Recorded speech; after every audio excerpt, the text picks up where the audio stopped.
Welcome by my YouTube channel always new. आप लोग कैसे हैं? आशा करते हैं अच्छे होंगे, स्वस्थ होंगे और मन लगा करके पढ़ रहे होंगे। आज हम लोगों का जो टॉपिक्स हैं क्लास 9th केमिस्ट्री यानी रसायन शास्त्र का फर्स्ट चैप्टर जो है इसके बारे में हम लोग पढ़ेंगे। आप लोग शांति से हमारी बातों को सुनेंगे, ध्यान को इधर उधर नहीं भटकाएंगे। आशा है कि आप लोग अच्छी तरह से समझ पाएंगे।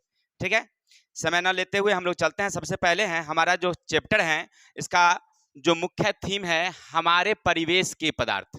यानी कहने का मतलब हम लोग जहाँ रहते हैं वहाँ पर कौन कौन से पदार्थ हैं और उनके क्या क्या गुण होने चाहिए, इन सारी बातों को हम इस अध्याय में बारी बारी से कवर करेंगे। यानी कि हमारे जो परिवेश में पदार्थ है ना, यानी आसपास, परिवेश का मतलब क्या, आसपास, आसपास में जो पदार्थ हैं वो कौन कौन से अवस्था में हैं और उनके क्या क्या गुण होते हैं, फिर उन दोनों में क्या अंतर होती है, इन सारे चीजों को हम इस पाठ में क्लियर करेंगे। ठीक है, तो सबसे पहले तो हम समझ लें कि पदार्थ किसे कहते हैं। अगर आपसे कोई पूछे मेरे भाई कि पदार्थ किसे कहते हैं तो आप क्या कहेंगे? कि आप जो देखते हैं, आपके आसपास जो चीजें दिखाई देती है जिसमें कुछ ना कुछ द्रव्यमान होता है, जो स्थान घेरती है और जो अवरोध उत्पन्न करती है, इसको कहते हैं हम लोग पदार्थ। ठीक है, जैसे मान लीजिए ये हमारे हाथों में कलम है ना। अब इसको आप गौर करके देखिएगा कि अपने हाथों पर रखिए, ये कुछ ना कुछ जगह छेकती है, कुछ ना कुछ स्थान लेती है ना। इसमें कुछ ना कुछ वजन है, इसमें कुछ ना कुछ वजन है। और इसको अगर हमें एक जगह से दूसरे जगह ले जाना हो तो इसमें एक बल लगाने की जरूरत होती है। जब बल लगाते हैं तब वो खुद सकती है, नहीं अगर बल लगाएंगे अपनी अवस्था को बनाए रखेगी। अर्थात ये क्या है? पदार्थ हैं। उसी तरह से चीनी एक पदार्थ है, चीनी एक पदार्थ है। ये लकड़ियां, बेंच जो है वो पदार्थ हैं। ये कॉपी किताब पदार्थ है। और क्या हवा पदार्थ है? हाँ, हवा भी पदार्थ है। कैसे? तब समझिए, हमने अभी क्या उदाहरण दिया, पदार्थ हुआ है जो स्थान घेरती है। क्या बताइए हवा स्थान घेरती है? तो हाँ, हवा भी स्थान घेरती है। कैसे? एक उदाहरण लीजिए, एक बैलून, बैलून देखे हैं? बैलून जब हवा उसमें नहीं देते हैं तो उसकी आकार कम होती है, लेकिन जब उसमें हम हवा देते हैं वो गुब्बारा बड़ा गोल हो जाता है। किसके कारण हुआ? हवा के कारण। हवा जितना आप उसमें देंगे उतनी ही वो बड़ी होगी, अर्थात वो उसका स्थान घेरती है, नहीं घेरती है। अर्थात हवा भी एक पदार्थ है।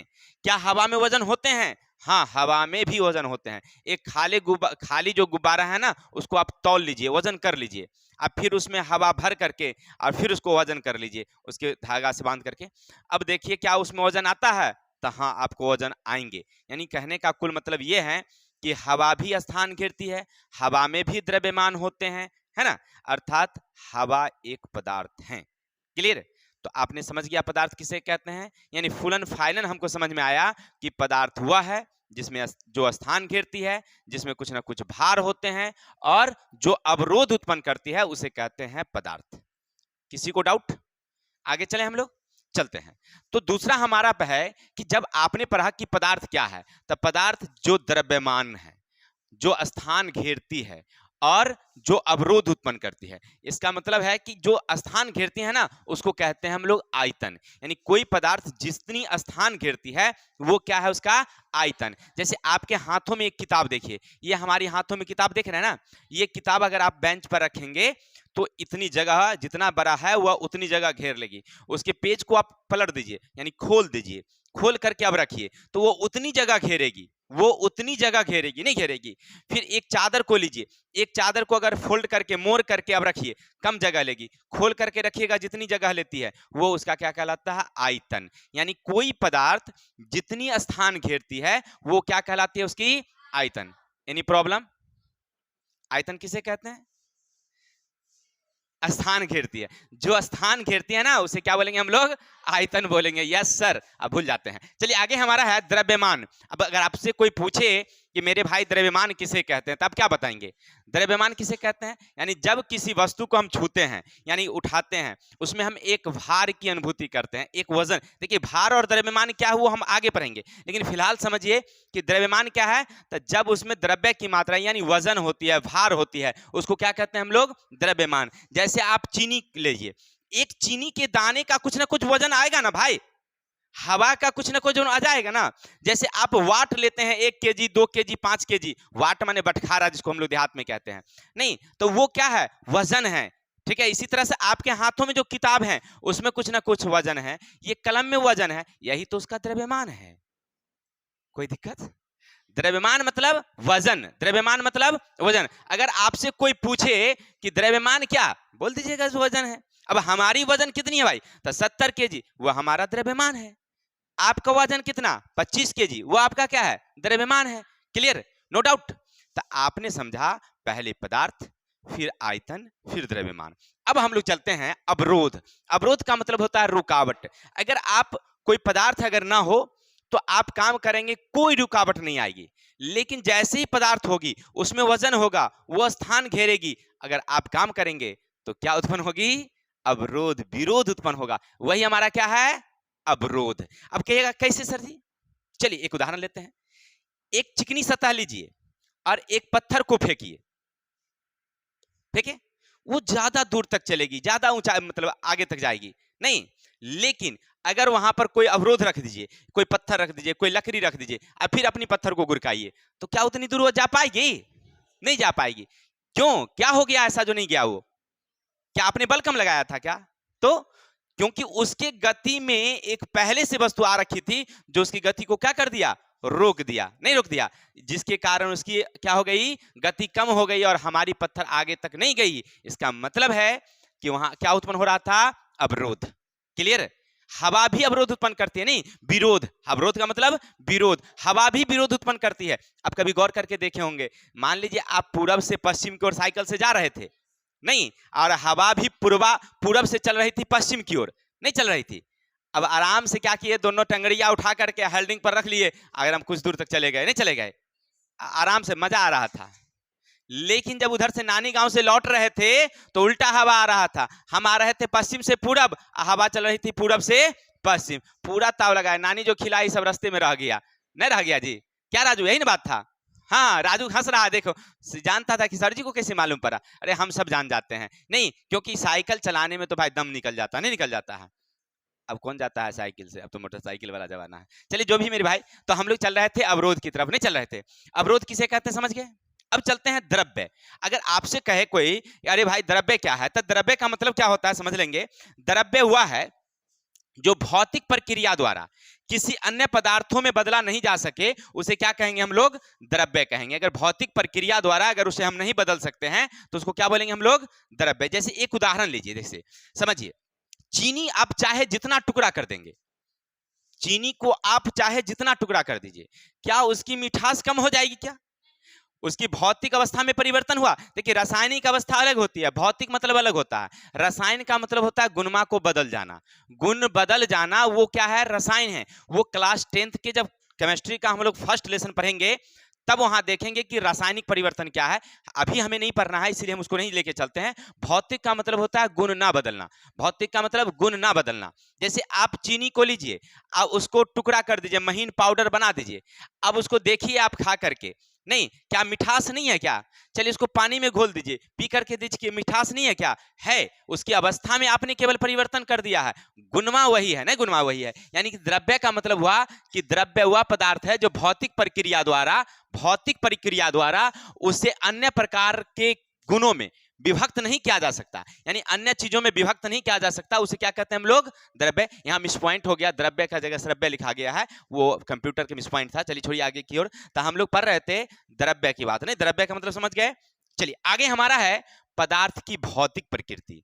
अब भौतिक प्रवृत्ति का मतलब क्या, कि देखिए हमारे पदार्थ जितने भी हैं ना, उनके कुछ ना कुछ गुण होते हैं। पदार्थ जो भी हैं उनके कुछ ना कुछ गुण होते हैं। अब क्या क्या गुण होते हैं, इसको हम बारी बारी से चर्चा करेंगे। देखिए नंबर 1 है पदार्थ कणों के बने होते हैं। पहला गुण हमारा क्या है, पदार्थ कणों के बने होते हैं। क्लियर? पदार्थ कणों के बने होते हैं, इसका मतलब क्या, पदार्थ छोटे छोटे कण के बने हैं ना। अब उदाहरण लीजिए आप, अब 1 लीटर पानी ले लीजिए, 1 लीटर पानी यानी जल ले लीजिए, उसमें थोड़ा सा चीनी ले लीजिए, 50 ग्राम चीनी ले लीजिए और उसको चला दीजिए, घोल दीजिए। घुल रहा है, चलिए घुल गया। वो कहां गया चीनी, पानी में घुल गया। देखिए वहां जल के 2 कणों के बीच, जल के 2 कणों के बीच, सुनिएगा थोड़ा ध्यान से, हेलो, जल के दो कणों के बीच कुछ रिक्त स्थान थे, उसी में चीनी के कण जाके समा गए। क्लियर? फिर देखिए, फिर थोड़ा सा और उसमें डाल दीजिए अब चीनी, फिर चला दीजिए, फिर घुल गया, और एक समय ऐसा आएगा कि घुलना बंद। घुलना, इसका मतलब क्या? अरे भाई, दो कणों के बीच जो खाली जगह था ना, अब क्या हो गया? भर गया, इसीलिए उसमें नहीं समा रहा है। अब समाना बंद तो घुलना बंद। ये समांग विसमांग मिश्रण वो आगे हम लोग देखेंगे। फिलहाल समझिए कि पदार्थ किसके बने हुए थे? कणों के। पदार्थ किसके बने हुए थे? कणों के, और उन कणों के बीच रिक्त स्थान होते हैं जिसमें, तो आप समझ गए पदार्थ कणों के बने होते हैं। कोई दिक्कत? चलिए दूसरा उदाहरण भी ले सकते हैं। चीनी के दानों को आप टुकड़ा टुकड़ा कर न दीजिए भाई, क्या उसके गुणमा वही ना रहता है? अर्थात वे कण के बने हुए, किसके बने हुए हैं? कण के। क्लियर? दूसरा है पदार्थ अत्यंत सूक्ष्म कणों के बने होते हैं। पदार्थ अत्यंत सूक्ष्म कणों के बने होते हैं। अब इसका मतलब क्या? एकदम महीन महीन कण के बने होते हैं। एक उदाहरण देते हैं, चलिए हमारी बोर्ड की तरफ आ जाएंगे।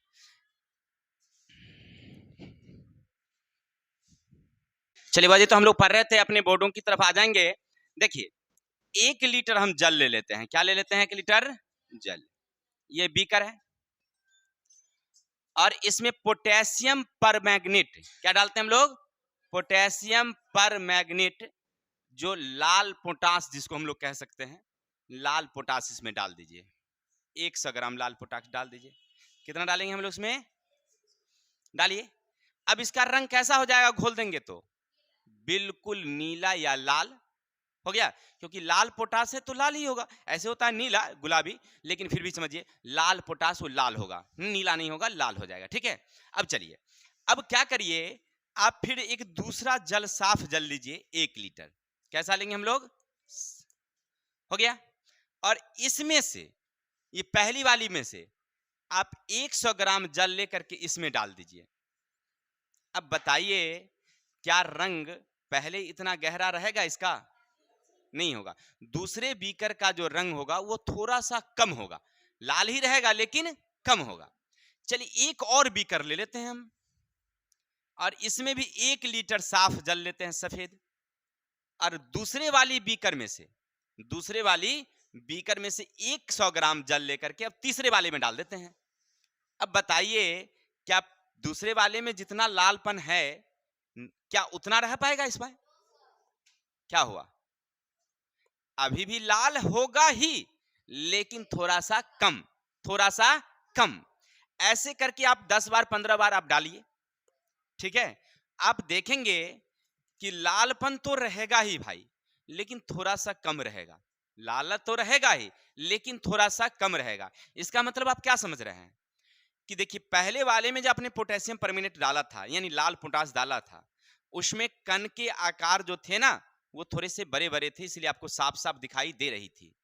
जब दूसरे वाले में गए तो क्या हुआ? जल का आयतन आपने बढ़ा दिया, जल की मात्रा बढ़ गई, और लाल पोटाश की मात्रा कम हो गई, तो जल ज्यादा कणों में टूट गया, कण के आकार काफी सूक्ष्म हो गए, छोटे हो गए, जिसके कारण आपको दिखाई थोड़ी सी कम देने लगी। ठीक है? जब तीसरे वाले बीकर में जब हम गए, फिर क्या हुआ कि उसका आकार छोटा हो गया, जो कण थे उसके आकार क्या हो गए? थोड़ा छोटा हो गया, जिसके कारण अब आपको दिखाई थोड़ी सी कम देने लगी। ऐसा नहीं, पहले वाले में भी लाल पोटाश था, लेकिन आकार थोड़ा बड़ा था, इसलिए आपको दिखाई दे रही थी। जैसे जैसे हम बीकर बढ़ते गए, जैसे जैसे बीकर बढ़ते गए, लाल पोटाश के आकार धीरे धीरे क्या होने लगे? कम होने लगे, जिसके कारण आपको दिखाई कम देने लगा। अर्थात पदार्थ अत्यंत सूक्ष्म कणों के बने होते हैं, जितना उसको तोड़ेंगे उतना टूटते टूटते टूटते जाएगी, बात खत्म। और कंधा पर हाथ रख के न बैठेंगे। ध्यान दीजिए बोर्ड पर। चलिए मेरे भाई, तो हम लोग पढ़ रहे थे कि पदार्थ क्या है? अत्यंत सूक्ष्म कणों के बने होते हैं। ठीक है? आगे चलते हैं। पदार्थ कण में निरंतर गति करते हैं। देखिए, पदार्थ जो है ना, हमेशा गति करते हैं। पदार्थ हमेशा गति करते हैं। अब कहिए उदाहरण के तौर पर, देखिए कभी कभी आपके टोला पर उसमें भोज होता है कि नहीं होता है? क्या जी? सब्जी का जैसे मसाला उधर तैयार होती है, एकदम सुगंध नाक में पहुंच जाता है, गम गम गम गम पूरा, मन तो एकदम लचपचा जाता होगा कि जी, कि भाई अब भोज हो गया, अब बारी आ रहा है खाने का, नहीं जी?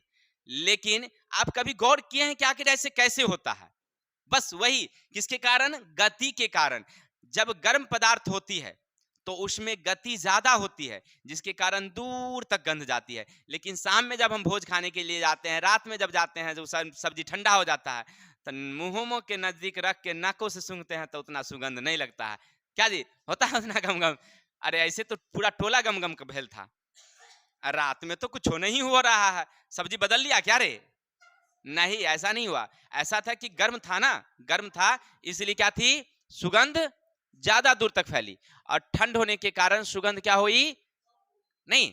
यानी कहने का अर्थ है कि जब पदार्थ गर्म होती है तो गति करती है, ठंडा में भी गति करती है लेकिन कम करती है, अर्थात पदार्थ हमेशा गति करती है। अब दूसरा उदाहरण ले सकते हैं। अब देखिए, एक अगरबत्ती खरीद करके लाइए, एक कोने में रख दीजिए, क्या सुगंध आपको महसूस होगा? नहीं होगा। लेकिन उसको थोड़ा सा जला दीजिए, पूरा घर गम गम गम गम हो जाएगा शिवम अगरबत्ती से। ठीक है?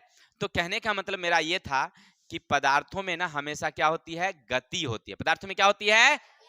चलिए आगे हैं। पदार्थ के कण एक दूसरे को आकर्षित करते हैं। देखिए, पदार्थ के जितने कण है ना, एक दूसरे को आकर्षित करते हैं और बंधन बना करके रखते हैं मजबूती के साथ। यानी कि कहने का अर्थ है कि आप उसको जल्दी तोड़िएगा ना, जल्दी नहीं टूटेगा। जैसे एक उदाहरण लीजिए ना, आयरन, लोहा। लोहा को तोड़ के देखिए, एक मजबूत लकड़ी को तोड़ के देखिए, यानी क्यों नहीं टूट रही है? अर्थात तो कण के बने हुए तो टूट जाना चाहिए।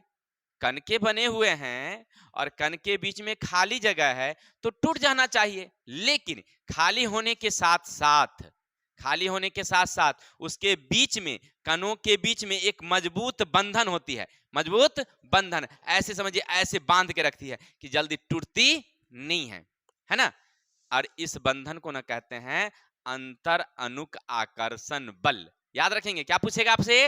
अंतर अणुक आकर्षण बल किसे कहते हैं? तो क्या बोलेंगे? पदार्थ कणों के बने होते हैं और इन कणों के बीच में, इन कणों के बीच में एक मजबूत बंधन होती है, इससे कहते हैं हम लोग अंतर अणुक आकर्षण बल। और पदार्थ के कण के बीच में जो खाली जगह होती है उसे कहते हैं अंतर अणुक स्थान। क्या बोलेंगे? क्लियर?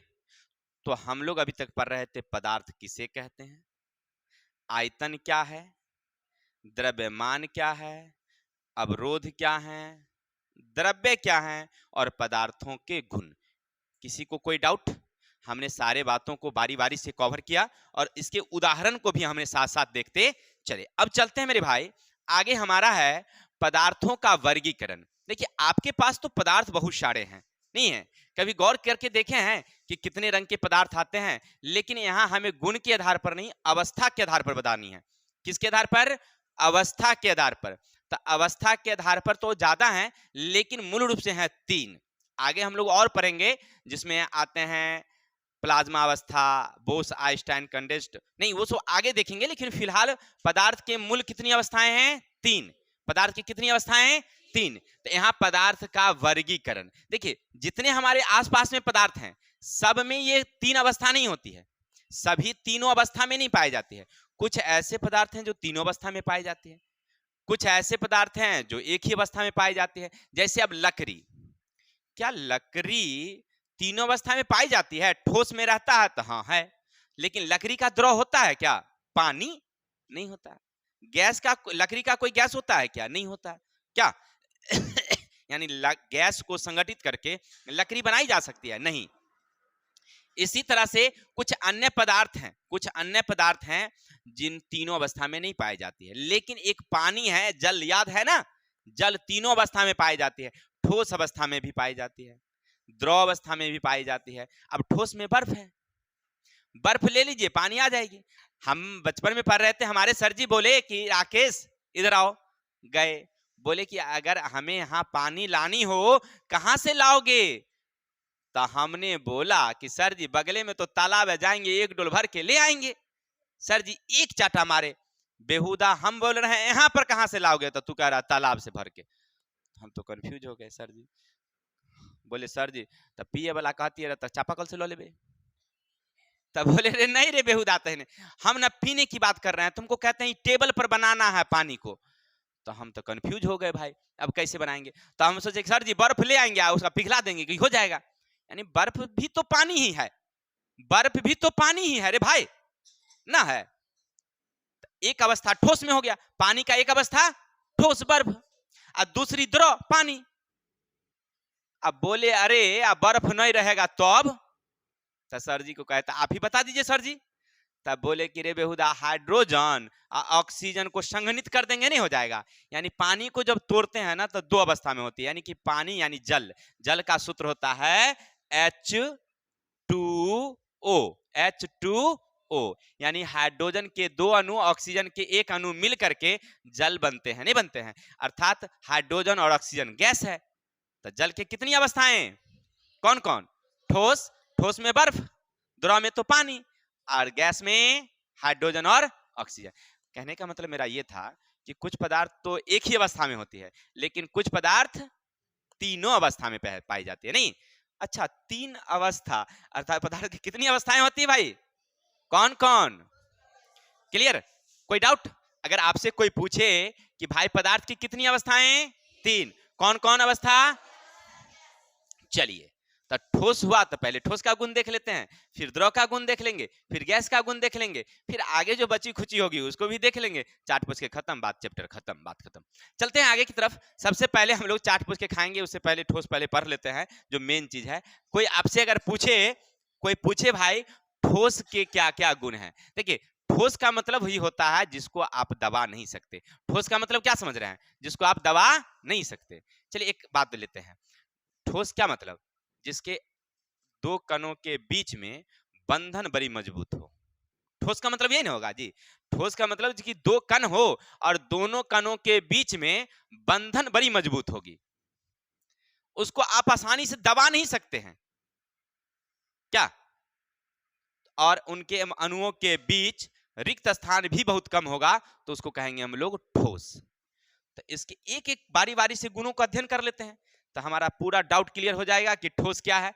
चलते हैं हम अपने बोर्ड की तरफ। नंबर एक, आकार और आयतन। याद रखेंगे जो ठोस होते हैं ना उसके आकार और आयतन निश्चित होते हैं। जैसे एक लीजिए, आइसक्रीम कभी खरीदे हैं आप लोग, वो ना 2 रुपया में देता है लाल वाली, 5 रुपया में देते हैं उजली वाली। हम लोगों के जमाने में भैया रे भैया 5 पैसे में लाल वाली मिलती थी, 10 पैसे में उजली वाली मिलती थी, ठीक है। वही आदमी बेचने के लिए जब आया, जब हम अभी के जमाने में, हमने भैया उसको 10 पैसा दिया और कहा दीजिए ना, वो खिलाइए ना, कहा अरे बुआ वो जमाना था तू खाता था तब, अब थोड़ी मिलेगा वो, नहीं छोड़िए। कहने का मतलब है कि वो आइसक्रीम जो देखेंगे ना उसकी एक आकार होती है, नहीं आकार होती है, एक आकार और एक आयतन। चाहे आप उस डब्बे में रखिए, हाथों में लीजिए या किसी बर्तन में रख लीजिए, उसके आकार और आयतन दोनों एक जैसे रहेंगे, कहीं बदलेंगे नहीं, ठीक है। एक ईंट को लीजिए, ईंट आप चाहे ट्रैक्टर पर डालिए, अपने घर के दरवाजे पर रखिए या छत पर डाल दीजिए, ईंट जो होती है उसके आकार एक जैसे, आयतन भी एक जैसे, वो कहीं भी आप रखेंगे कोई परिवर्तन नहीं देखने को मिलेगी। यानी कहने का अर्थ है कि ठोस के आकार और आयतन दोनों क्या होते हैं, निश्चित, निश्चित तो होते हैं। याद रखेंगे, कोई पूछे अगर ठोस के आकार और आयतन, निश्चित का मतलब एक जैसा, निश्चित का मतलब एक जैसा, उसके आकार और आकृति में कोई परिवर्तन नहीं होगी, आप चाहे जहां भी डालें कोई दिक्कत नहीं है। कोई डाउट? चलिए दूसरा हमारा ठोस का घनत्व। ठोस का घनत्व का बहुत ऊंच होता है। घनत्व का मतलब होता है कि मतलब उसका मतलब समझिए एक छोटे से पदार्थ, छोटी सी कण, और उसमें उसके आयतन, उसके कण की संख्या ज्यादा, कणों की संख्या ज्यादा होगी तो उसको कहते हैं हम लोग घनत्व। जैसे समझिए एक छोटी सी चीज है, छोटी सी चीज बर्तन है, और इसमें कोई ठोस पदार्थ आप डालेंगे तो आपको इसमें कणों की संख्या ज्यादा मिलेगी। कणों की संख्या क्या मिलेगी, बहुत ज्यादा मिलेगी, तो इसको क्या कहेंगे हम लोग, घनत्व। घनत्व का मतलब होता है कि किसी खास जगह पर अगर जितना चीज अट सकता है ना वो उसका क्या है, घनत्व है। जैसे आप जनसंख्या घनत्व समझते होंगे, तो 100 किलोमीटर, सॉरी 1 किलोमीटर में 1000 जनसंख्या, ये घनत्व है। जैसे 1 किलोमीटर में 400 जनसंख्या, वो उसका क्या है, घनत्व है। यानी कहने का अर्थ है कि एक निश्चित जगह में आप कितना है वो उसकी मात्रा क्या कहलाती है, घनत्व। तो ठोस का घनत्व क्या होता है, ज्यादा। यानी किसी ठोस पदार्थ को आप कहीं पर भी रखेंगे तो उसमें मात्रा उसकी क्या मिलेगी, आपको बहुत ज्यादा मिलेगी। क्लियर? चलते हैं आगे की तरफ। तो हमने दो चीज देखा, गुण, एक हम ठोस के क्या देखे, आकार और आयतन, और दूसरा क्या देखा हमने, घनत्व। तीसरा हमारा है द्रव्यनांक और क्वथनांक। तीसरा हमारा क्या है, द्रव्यनांक और क्वथनांक। अब कोई पूछे भाई द्रव्यनांक और क्वथनांक क्या है, क्या बताओगे? देखिए द्रव्यनांक का मतलब होता है गलना और क्वथनांक का मतलब होता है उबलना। कोई पूछे कि भाई द्रव्यनांक किसे, क्या बोलोगे? गलना। यानी जिस ताप पर कोई पदार्थ गलने लगती है ना, उसको कहते हैं द्रव्यनांक। और क्वथनांक, जिस ताप पर कोई पदार्थ उबलने लगती है वो उसका क्वथनांक। अब एक उदाहरण लीजिए, बर्फ देखें, चलिए उसको आप फ्रिज में डाल दीजिए जहां तापमान माइनस में 15 डिग्री है, माइनस में 20 डिग्री है, क्या वो गलेगी? नहीं गलेगी, वो नहीं गलेगी। अब वो अपनी आकार को बनाए हुए है, वो ठोस है, लेकिन आप उसको बाहर निकालिए फ्रिज से बाहर निकालिएगा, वायुमंडलीय तापमान में आइए, जैसे तापमान 1 डिग्री आएगा यानी 0 से ऊपर बढ़ेगा, बर्फ के आकार में परिवर्तन आने शुरू हो जाएंगे। आप देखेंगे वो धीरे धीरे गलने लगी, यानी वो बर्फ जो है 1 डिग्री सेंटीग्रेड ताप पर वो क्या हो रही है? पिघलने लगती है, अर्थात वो जो गलने लगी, गलने की क्रिया हुई, कहते हैं हम लोग, क्या कहेंगे हम लोग? द्रव्यनांक। इसी तरह से क्या अन्य पदार्थों में, हाँ रे भाई, लोहा है ना, लोहा भी गलता है, उसका तापमान उससे ज्यादा चाहिए, 1 डिग्री पर नहीं गलेगा, वो 100 डिग्री पर नहीं गलेगा, उसको तापमान चाहिए 400 500, इतना गर्मी जब उसको देंगे ना वो गलेगा, वो गलेगा। वो आगे हम लोग चैप्टर में देखेंगे, क्लास 10th में जाकर के हम पढ़ेंगे कि कितना उसका है, लेकिन फिलहाल समझिए कि लोहा भी गलेगा, तांबा भी गलेगा, बस उसका टेम्परेचर उस हिसाब से होना चाहिए। क्लियर? तो जिस ताप पर कोई पदार्थ गलता है ना वो उसका क्या है? द्रव्यनांक। और क्वथनांक जिस पर वो उबलने लगता है, खदकने लगता है। क्या पानी को जब हल्का गर्म करते हैं उबलता है? नहीं, लेकिन जब भात उतना पकता होगा अपने घर में, टोकनी चढ़ा देते हैं, तनिक देर देते हैं तो पहले सुसुआना शुरू करता है, नहीं तो आपकी मम्मी बोलती होगी कि देख तब हुआ था सुसुआए हो तनी अधन भेलो पूरा की, आप जाकर के ढकनिया हटाते हैं, देखते हैं वो ना उबला है, नहीं, फिर थोड़ी देर बाद जाते हैं तो देखते हैं अरे वाह पूरा खदक रहा है। इसका मतलब क्या है? उस पानी का तापमान अभी 100 डिग्री हो गया। वो पानी का तापमान कितना? अर्थात वो उबलता है किस पर? 100। क्या लोहा भी उबलेगा? हाँ लोहा भी उबलेगा, लेकिन उसके उतना तापमान चाहिए उसको, है ना। इसी तरह से तांबा उबलेगा, लेकिन तांबा को उबलने के लिए उतना तापमान चाहिए। क्लियर? अर्थात जिस ताप पर उबलता है, खदकता है, उसको कहेंगे हम लोग क्वथनांक। जिस पर गलेगा, ठोस पानी बन जाए, उसको कहेंगे द्रव्यनांक। और यहाँ ठोस की बात हुई है तो ठोस का द्रव्यनांक और क्वथनांक उच्च होते हैं, ठोस के द्रव्यनांक और क्वथनांक उच्च होते हैं। कोई दिक्कत? यानी कहने का मतलब है कि कम तापमान दीजिएगा तो न उबलेगा न ही गलेगा, ज्यादा तापमान दीजिएगा तो उबलेगा भी और खदकेगा भी। Now any problem? कोई आपसे पूछे कि ठोस के गुण, तो क्या बोलेंगे? आकार और आयतन निश्चित होते हैं, इसका घनत्व उच्च होता है, द्रव्यनांक और क्वथनांक उच्च होता है, यानी ज्यादा तापमान देंगे तो ज्यादा उबलेगी, ज्यादा खदकेगी। Any problem? आगे चलूं क्या? चलते हैं आगे। ठोस पदार्थ कठोर और दृढ़ होते हैं, यानी जो ठोस होते हैं ना वो बड़ी कठोर और दृढ़ होते हैं। क्या? चाहे कोई भी लीजिए ना, ईंट देखे हैं कि नहीं देखे आप? पत्थर देखे हैं कि नहीं देखे हैं? आपके घरों में भी लगी होगी पत्थर, ईंट नहीं लगी होगी? उसका देखे ना कि वो बड़ा दृढ़ होता है, बड़ा कठोर होता है। एक अगर ईंट अगर आपके उंगली पर गिर जाए तो उंगली को तो भात बना देता है एकदम थकाच के। क्या जी? मजा ही आ जाता है गिरने के बाद। मजा क्या आएगा, जान निकल जाता है, ये हंस रही है, मजा आ जाता है। नहीं जी, कहने का मतलब ऐसा है कि ठोस के ना, जो ठोस होते हैं वो कठोर और क्या होते हैं? दृढ़। ये क्या होते हैं? ठोस क्या होते हैं? कठोर और दृढ़। अब कहिएगा सर जी एक बात आप बताए नहीं, साबुन क्या कठोर है या दृढ़ है? साबुन तो ठोस है भाई, साबुन तो ठोस है, लेकिन क्या वो कठोर है? हाँ वो भी कठोर है, वो भी कठोर है, उसका भी एक आकार और आयतन है। हाँ देखिए, कोई थोड़ा सा कम कठोर है, कोई ज्यादा कठोर है, इसमें क्या दिक्कत है? लेकिन कठोर तो वो भी है। साबुन भी कठोर है, चीनी भी कठोर है, लेकिन थोड़ा सा उसमें गुणों में अंतर है। ऐसा नहीं कि वो कठोर नहीं है, कठोर वो भी है, लेकिन गुणों में क्या है? थोड़ा सा अंतर है। जैसे आप देखिए ना, बालू का इतना बड़ा कण आप दांत के रख के नीचे दबा के देखिए, नजर आएगा कि दांत हिल गया, बालू का कण वैसे रह गया ना, पत्थर। क्या जी? लेकिन बेचारी चीनी को मुंह में रख के देखिए, या तनी उसके कण को तनी बर के ही दाना रह जाए, मिश्री वाला दाना जो होता है ना हनुमान जी को चढ़ता है, उसको रख के देखिए, बेचारी पिसा जाएगी, दांत वैसे ही रह जाएगा, नहीं रह जाएगा। देखिए दोनों ठोस हैं, ऐसा नहीं कि वो ठोस नहीं था, लेकिन बस गुणों में अंतर था इसलिए। यानी जो भी है ठोस जो भी रहेंगे वो कठोर और दृढ़ होंगे। आगे चलेंगे हम लोग, आगे चलते हैं। देखिए हमारा कह रहा है संपीड़ता, आगे क्या कह रहा है हमारा, संपीड़ता। संपीड़ता क्या है, तो संपीड़ता का मतलब होता है दबाना। संपीड़ता का मतलब क्या है, दबाना। अगर आप किसी पदार्थ को ना, आप क्या करेंगे, किसी पदार्थ को दबाएंगे, ठीक है, तो उसको क्या कहते हैं हम लोग, संपीड़ता कहते हैं। अरे ये भाग कहाँ गया भाई, चलिए भाई, तो हम लोग पढ़ रहे थे संपीड़ता की बात पढ़ रहे थे। क्या पढ़ रहे थे, संपीड़ता। संपीड़ता का मतलब होता है दबाना। संपीड़ता का मतलब, एक सिरिंज ले लीजिए, सिरिंज, सिरिंज देखे ना, डॉक्टर लोग जो सुई देती है ऐसे वाली होती है ना सिरिंज, देखे होंगे आप लोग। ऐसे मैं बता दूं आपको, एक सिरिंज ऐसे ले लेते हैं, इसमें एक नली लगी रहती है और इसमें ऐसे पिस्टन लगी होती है क्या बाजी, हंसका रहे हैं ऐसे, ये रबर लगी रहती है, ठीक है, समझेंगे। थोड़ा सा टेढ़ा मेढ़ा बन गया है, हंसने की बात नहीं है। चलिए इसको क्या लेते हैं हम लोग, सिरिंज लेते हैं। अब उसमें ना सिरिंज के अंदर में आप कोई ठोस चीज रख के देखिए, ठोस, और उसको दबा के देखिए, क्या दबाएगा, क्या पानी रख के देखिए दबाएगा, हाँ दबा जाएगी। और गैस तो आसानी से, यानी मैं कहने का मतलब मेरा यह है कि ठोस संपीड़ित नहीं किया जा सकता, ठोस संपीड़ित।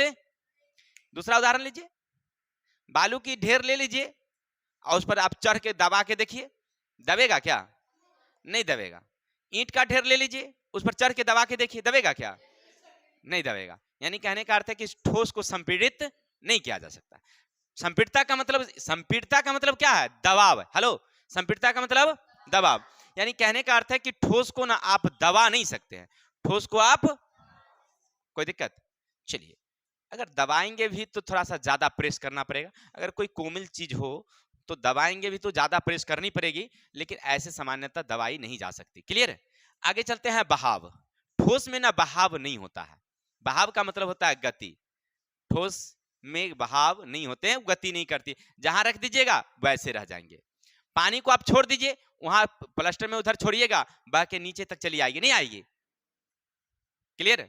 लेकिन अगर ठोस अगर है तो उसमें बहाव नहीं होगी, जैसे के तैसे। एक बार आप ले आइए चीनी, नहीं कोने में रख दीजिए, 5 दिन उसको नहीं छुइए, वो ऐसे पड़ी रहेगी, एकदम ढेर के ढेर ऐसे पड़ी रहेगी, नहीं रहेगी ऐसे पिरामिड की तरह, क्या।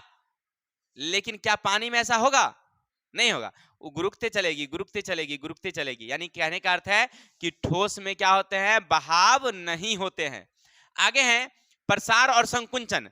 प्रसार और संकुंचन, ना तो उसमें क्या होता है, फैलाव होता है और ना ही संकुंचन होता है। यानी ठोस के आकार और आयतन निश्चित है तो उसमें प्रसार भी नहीं होता है और संकुंचन, प्रसार का मतलब फैलाव भी नहीं होता। हाँ, तापमान बढ़ाने पर घटाने पर हो सकते हैं, तापमान बढ़ाने और घटाने पर हो सकते हैं, वो अलग सी बातें हैं। लेकिन सामान्यतः ठोस में ना बहाव नहीं होते हैं, संपीड़ता नहीं होती है, प्रसार नहीं होता, संकुंचन नहीं होता है।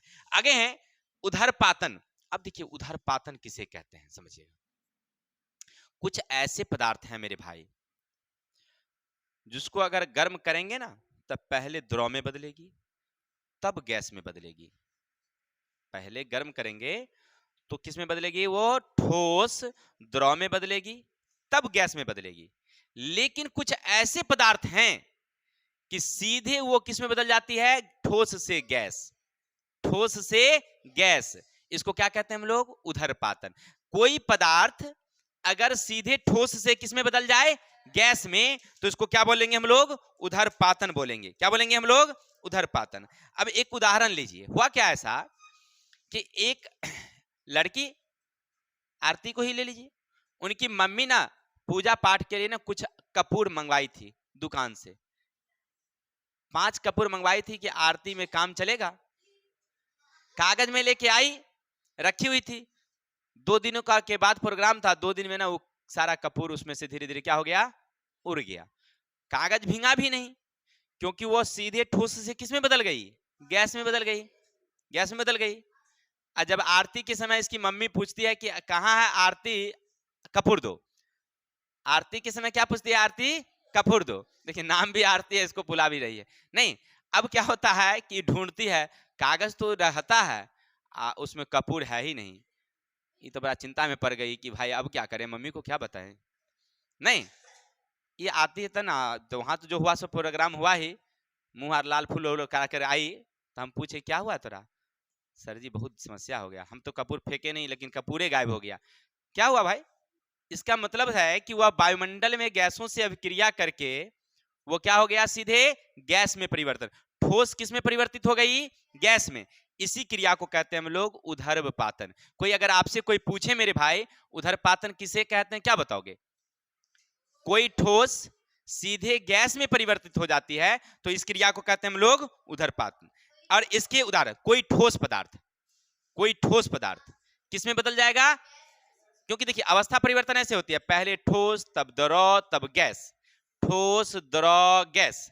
लेकिन यहां ठोस से डायरेक्ट गैस है, ये द्रव वाला सिस्टम में बीच का गायब हो गया, नहीं हो गया, तो इसको क्या बोलेंगे हम लोग, उदर्भपातन। उदाहरण कौन कौन है याद रखेंगे, अमोनियम क्लोराइड है, आयोडीन है, कपूर है, नेफ्थिलीन है और शुष्क बर्फ। शुष्क बर्फ किसे कहते हैं, याद रखिएगा, कार्बन डाइऑक्साइड को शुष्क बर्फ कहते हैं।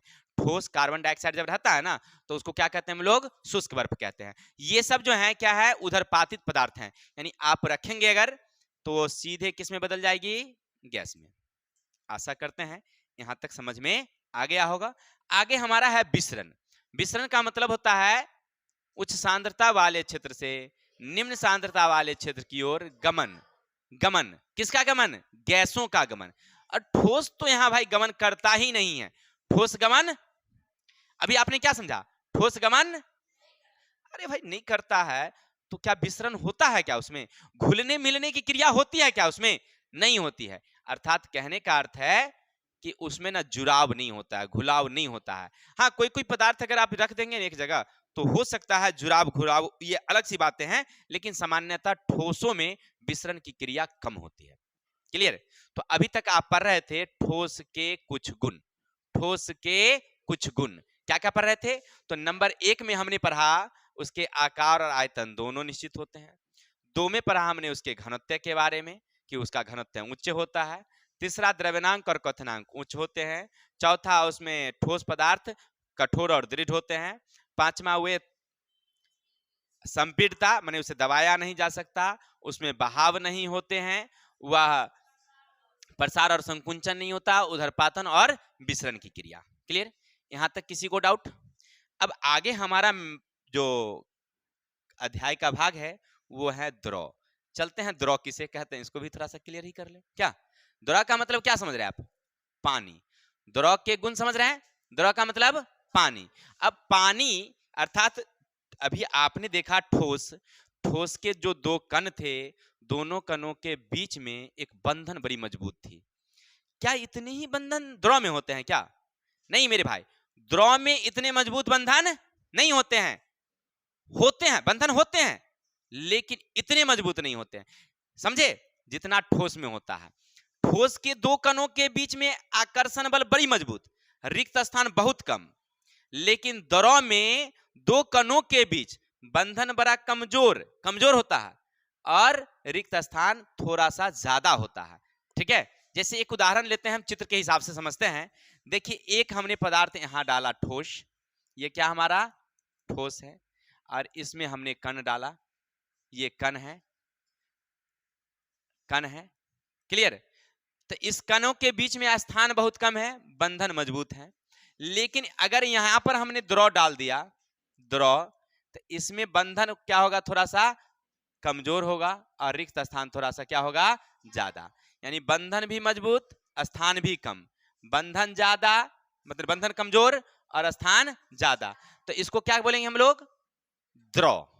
ठीक है ना।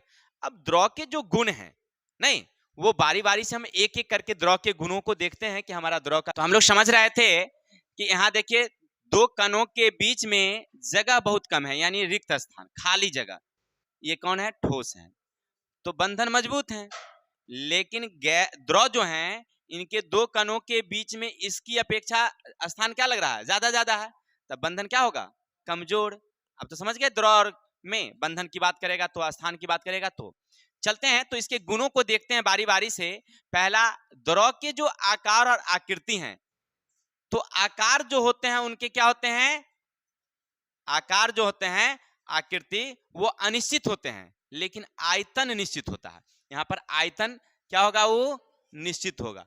आयतन क्या होगा, निश्चित, लेकिन आकार और आकृति जो है वो अनिश्चित होती है। अब कहेगा वो कैसे, समझिए।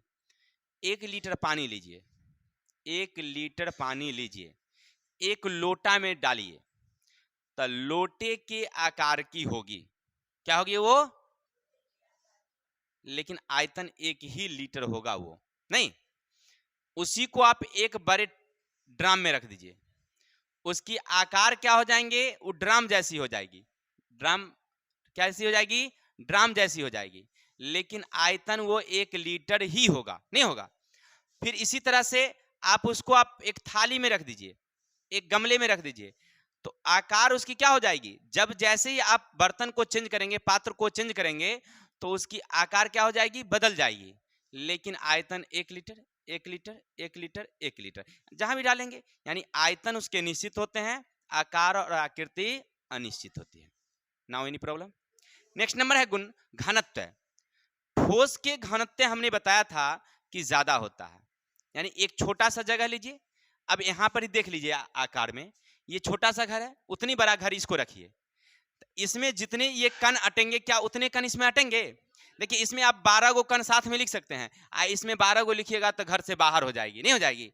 यानी कहने का अर्थ है कि इसका घनत्व क्या है, कम है, और इसका घनत्व क्या है, ज्यादा है। समझ गए ना, घनत्व का मतलब तो बता ही दिए कि एक छोटी सी आकृति में कणों की संख्या।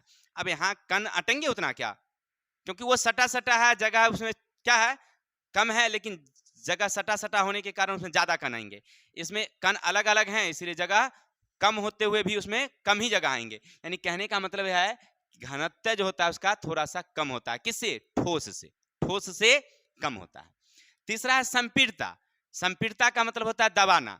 क्या आप ठोस को दबा सकते हैं, ठोस को दबा सकते हैं, नहीं दबा सकते हैं। जैसे आप लीजिए एक बड़ी, हमने बताया ईंट का ढेर ले लीजिए, आपको उसको दबा के देखिए, दबेगा, लेकिन पानी की जो भरी टब हो, ऊपर से कूद के देखिए, क्या होगा, हाँ धबाक से चल जाएंगे, नहीं चल जाएंगे जी, आराम से। यानी कहने का अर्थ उसको हम दबा सकते हैं। क्या, नदी तालाब में स्नान करते देखे ना लोगों को, हाथ को उठाता है, छपाक छपाक छपाक छपाक मारता है, नहीं मारता है, पानी को दबा सकता है ना वो, लेकिन बल लगाना पड़ेगा, ऐसे नहीं होगा भाई, दबाना पड़ता है तो दबाएंगे, लेकिन थोड़ा सा कम। ठोस को दबाने के लिए क्या करना होगा, पूरा मजबूती से बल लगाना होता है। कोई कोई तो ठोस दबता ही नहीं है, लेकिन कुछ कोमल चीजें हैं उस दब सकती है। जैसे अभी हमने बताया था साबुन की बात, हमने चीनी की बात बताया था, नहीं कि उसको अगर दांत के नीचे दबा करके देखते हैं, कुरकुरा देते हैं, नहीं दबा तो जाती है ना बेचारी, मर जाती है, पिसा जाती है, लेकिन बल थोड़ा सा लगाना पड़ता है, नहीं लगाना पड़ता है। लेकिन द्रव अगर रहेगा तो उसमें ज्यादा बल लगाने की जरूरत नहीं है। मुंह में पानी धर के मार के देखिए दांत को, कोई ज्यादा बल लगाना पड़ता है नहीं ना। यानी कहने का अर्थ है कि आप इसे संपीड़ित कर सकते हैं आसानी से। आगे है द्रव्यनांक और क्वथनांक। अभी समझ रहे थे पीछे द्रव्यनांक और क्वथनांक, यानी उबालने, तो ठोस को उबालने के लिए आपको ज्यादा तापमान चाहिए नहीं, लेकिन द्रव को उबालने के लिए और गलाने के लिए आपको ज्यादा तापमान की जरूरत नहीं होगी। यानी कि द्रव्यनांक और क्वथनांक निम्न होते हैं। तरलता, द्रव में होती है तरलता। देखिए ठोस में तरलता नहीं होता, बहाव नहीं होता। अभी एक बड़ा चीनी वहां रख दिए ना, हम गिरा दिए ना कोना में, वैसे ढेर पड़ा हुआ है, देख सकते हैं। लेकिन आप एक ड्रम पानी वहां पर गिरा के देखिए, क्या होगा, सब बह के चल जाएगा नीचे, एकदम सड़क पर बह जाएगा, नहीं बह जाएगा। यानी उसमें तरलता होती है। क्या होती है, तरलता। आगे है विसरण। विसरण मतलब घुलने मिलने के गुण। क्या ठोस में जल्दी घुलेगा कोई चीज नहीं, लेकिन द्रव में आसानी से घुल मिल जाते हैं। जैसे अभी पीछे हमने शरबत पिलाया ना सबको जी बना करके, नहीं शुरू में जब हम पढ़ रहे थे, जब आप लोग आए थे तो उस समय सबसे पहले हम शरबत से स्वागत किए। यानी 1 लीटर पानी लिए, उसमें 50 ग्राम चीनी डाले और उसको घुलाए। अरे मीठा नहीं हुआ था तो फिर 50 ग्राम नहीं डाले थे, और सब लोगों को पिलाए थे। चलिए आप नहीं पिए तो हमारी दोष नहीं है, यानी कहने का अर्थ है विसरण घुलने मिलने की क्रिया, घुलने मिलने की क्रिया, समझ रहे हैं ना विसरण।